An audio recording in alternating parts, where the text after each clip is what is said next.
Trisep Study. Halo, selamat datang kembali di channel Study with Trisep. Ya, belajar bareng Trisep. Nah, kalau kemarin kita udah belajar mengenai kelas dan objek, nah sekarang kita tuh tetap belajar OOP, tapi kita bakal ngebedah mana sih cara coding yang paling efektif antara coding prosedural dan coding OOP. Kayaknya nggak usah lama-lama, langsung aja kita bahas konsepnya, analoginya, dan contoh codingnya nanti, biar kita tahu mana sih di antara keduanya yang emang paling efektif buat digunain. Jangan lupa buat disimak baik-baik, oke? Nah, ini dia. Jadi kita bakal cari tahu nih, coding mana sih yang lebih efektif di antara prosedural dan OOP. Nah, sebelum itu kita bakal cari tahu dulu atau pahami dulu konsepnya mengenai apa itu OOP. Nah, OOP itu kan kependekan dari Object Oriented Programming, yang mana pengertiannya itu adalah metode pemrograman yang berdasarkan pada konsep objek, sesuai dengan artinya tadi kan Object Oriented Programming atau pemrograman berorientasi objek. Nah, objek itu adalah gabungan dari data dan fungsi atau metode yang bekerja pada data tersebut. Nah, bahasa yang digunakan itu kayak seperti Java, Python, dan C++ yang mana memang mendukung OOP ini. Terus kalau bahas tentang OOP berarti ada 4 pilar yang menunjang OOP itu sendiri. Yang mana yang pertama itu adalah encapsulation atau enkapsulasi yang fungsinya menyembunyikan data dan hanya memperbolehkan akses melalui metode tertentu. Jadi di sini tuh kayak dia ngasih melindungi datanya gitu loh. Nah, biasanya di sini bakal kayak gunain private variable sama dia bakal ada kayak penggunaan setter dan getter gitu. Ada materi khususnya yang membahas tentang enkapsulasi. Nah, kemudian ada abstraction atau abstraksi yang mana fungsinya itu menyederhanakan program dengan menyembunyikan kompleksitas.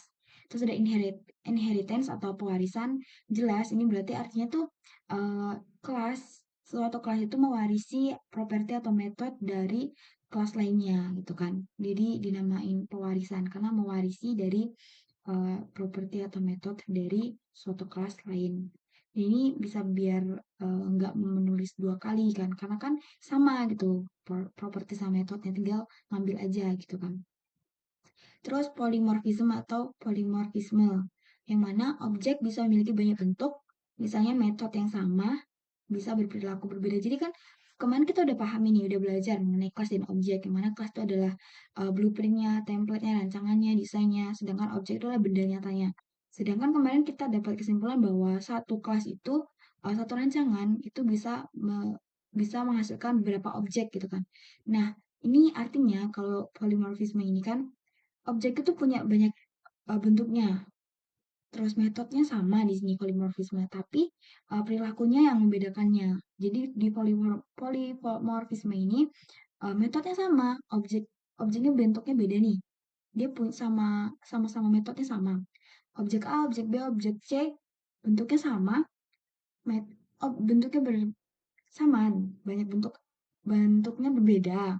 Maaf, bentuknya berbeda karena objek A, objek B, objek C bentuknya berbeda nih. Tapi metodenya sama, punya metode yang sama dan perilakunya juga beda. Jadi kayak yang membedakan di antaranya itu adalah bentuk sama perilakunya gitu. Nah, terus kalau tadi kan kita mau cari tahu nih antara prosedural sama OOP itu mana sih yang lebih efektif gitu kan, mana yang lebih efisien. Nah, jadi perbandingan di antara keduanya itu apa gitu kan. Kalau prosedural itu fokus ke fungsi dan prosedur, tentu saja karena kode prosedural. Sedangkan OOP itu sesuai dengan maknanya Object Oriented Programming, jadi fokus ke objek. Terus kalau prosedural itu data dan fungsinya itu terpisah, sedangkan kalau OOP itu data dan fungsinya menyatu dalam objek. Kalau prosedural itu cocok untuk program kecil atau susah dikelola kalau proyeknya besar, sedangkan kalau yang di OOP itu malah lebih mudah diorganisir dan dikembangkan, jadi cocok buat program yang besar, kan. Terus kalau untuk prosedural itu contohnya di bahasa C sama bahasa Pascal, kalau yang di OOP itu bahasa Java, Python, dan C++. Nah, di sini ada analoginya nih. Analoginya tuh kayak kita gambar mobil nih. Prosedural itu kalau kita pakai prosedural berarti kita gambar satu-satu komponennya kayak di gambar mobil tuh berarti ada bannya, ada velgnya, ada badinya, ada spionnya kayak gitu. Tapi kalau AOP dengan konsep AOP berarti kita buat objek objek mobilnya tuh lengkap sama komponennya langsung, nggak kayak yang secara bertahap. Maksudnya ya kalau prosedural kan sesuai gitu loh tahap-tahapannya gitu kan. Gambarnya satu persatu, prosedur, raw. Tapi kalau OOP itu kalau kita udah ngebayang mau buat apa ya berarti kita langsung sesuai dengan komponen-komponennya gitu, lengkap gitu loh. Objeknya langsung ke objeknya gitu. Nah, di sini kita langsung aja ke contoh kode atau prosedural dan OOP. Jadi kita bakal coba buat kodenya prosedural dan OOP. Di sini kita bikin project namanya procedural example karena buat yang nyoba kode prosedural terus bikin new class. Kita kasih nama sama aja procedural example. Habis itu udah muncul kita open editor. Di sini kita ganti dulu buat author karena saya. Habis itu kita bikin kelas public, kelas procedural example tadi kan.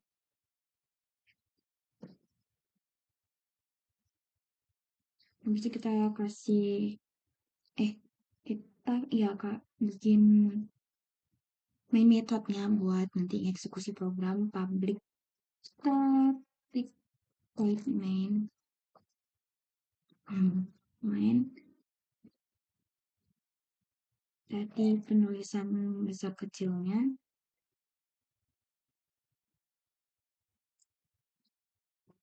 Nah, habis itu kita bikin atributnya kan string name reset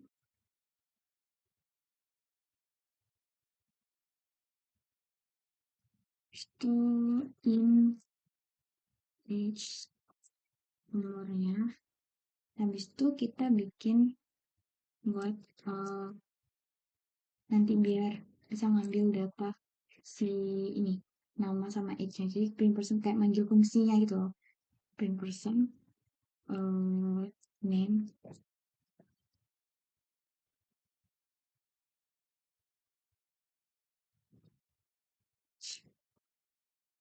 Nah, habis itu jadi nanti name sama age itu bakal dikirim sebagai sebagai parameter guys. Jadi nanti bakal kita manggil si person ini dikasih tugas itu buat nyetok ke terminalnya. Habis itu kita bikin static void static void. Nah, ini maksudku. Jadi tugas print personnya untuk nampilin data yang dikirim tadi kan name aja dikirim ke sini. Nah, ini static void ini programnya buat minta si print personnya itu ngechat nampilin gitu. Person string name in age.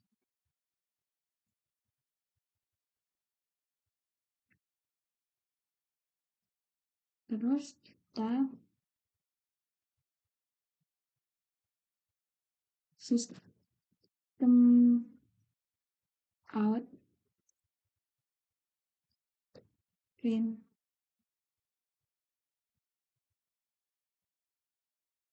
print print print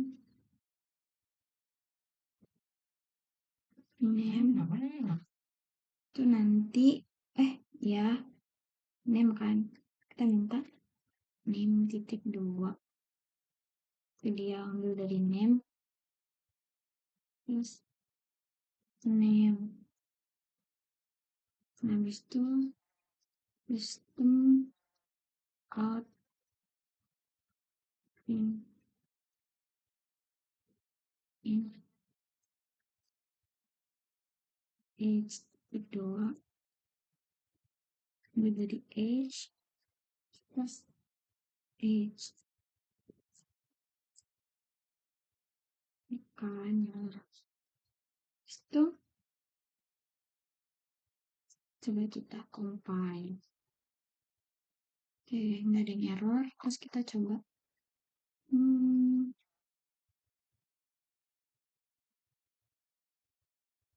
oh masih ada yang error.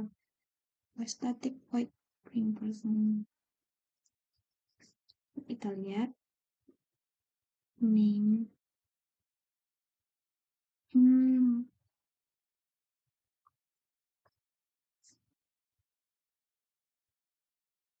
oh di sini salah. Kayaknya terlalu double.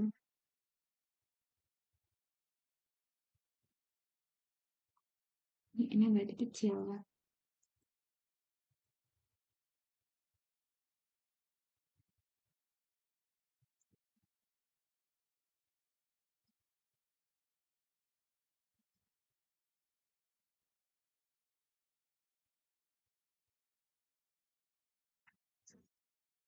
Hmm,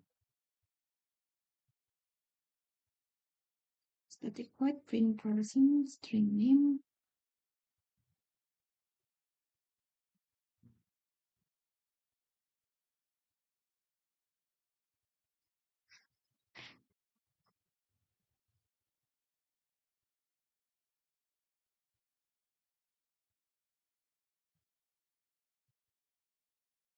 Oke,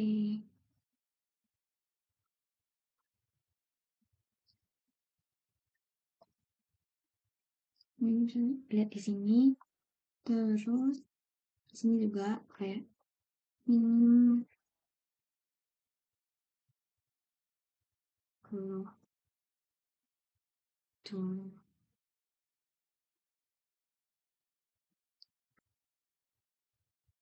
misalnya di sini kita yang versi OOP itu bisa bikin kelasnya misal person ya.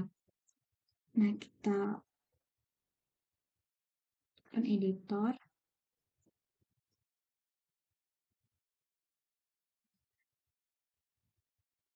di sini public kita bikin public kelasnya person kita deklarasiin variabelnya nama sama objek.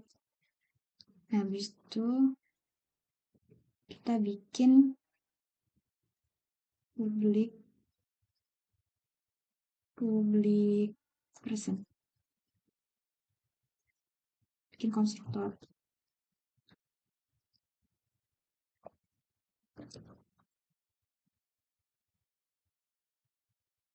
Mhm.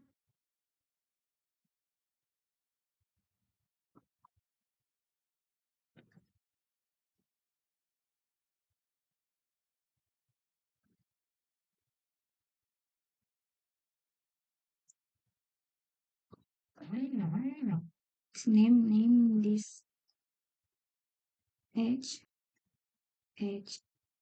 Nah, jadi di sini tuh konstruktor yang mana fungsinya tuh untuk mengisi data saat objek person nanti dibuat.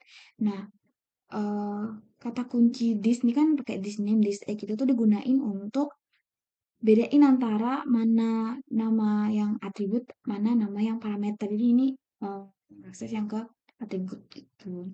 Nah, habis itu ini setelah ini bikin lagi yang public public void print info ini tuh em, buat biar bisa nanti ngeprint ngeprint info yang ini yang nama sama umur. Terus itu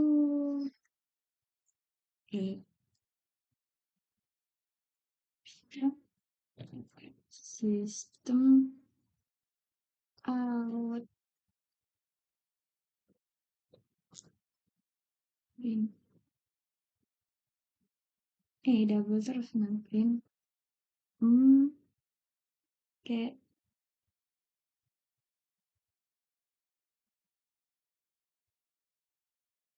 data terus biar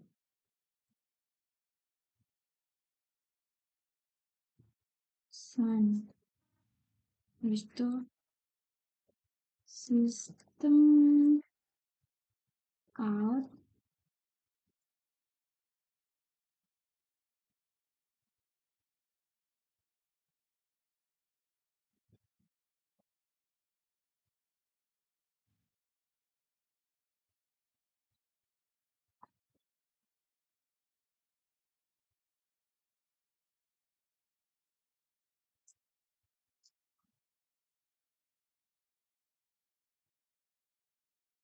Nah ini, sistemnya.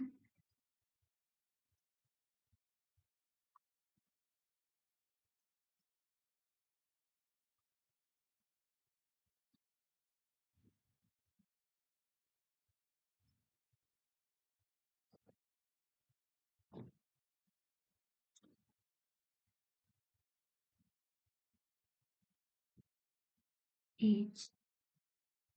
Nah, coba kita compile.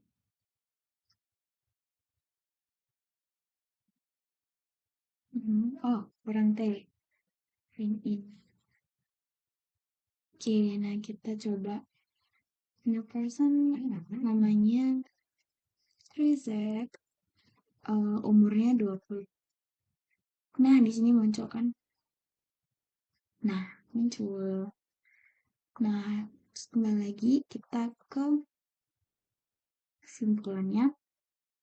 Jadi untuk kesimpulannya, OOP itu membuat kode lebih modular dan terstruktur. Sesuai dengan kemarin kan kita udah belajar tuh kalau tujuan utama OOP itu buat apa gitu kan. Emang kelebihannya juga kan biar eh, kodenya tuh lebih terstruktur, lebih rapi, terus bisa dikembangin gitu kan.